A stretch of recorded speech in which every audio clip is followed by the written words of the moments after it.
Hello, I'm in a 2012 Dodge Avenger, and today I'm going to show you how you would jump start this car. So first you make sure the hood's open, and then as you can see there's no visible battery, which is probably why you're searching for this video.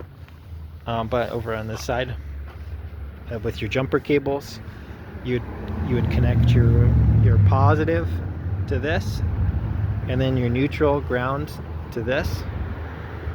And then these cables, they'll run through the system down to your battery.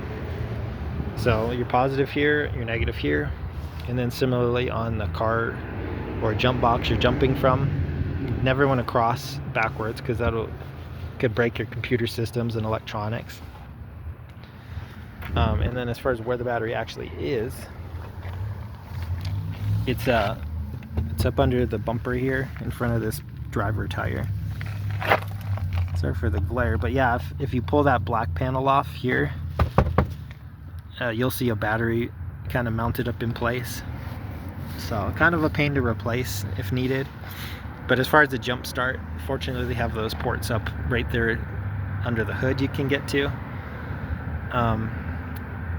You can replace this battery beyond the scope of this video, but sometimes you can get to it by turning this wheel all the way, either to the right or left.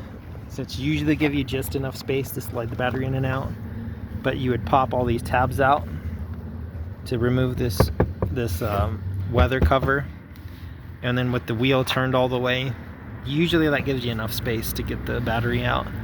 If not, you might have to take the tire off all the way just to give you that extra bit of space.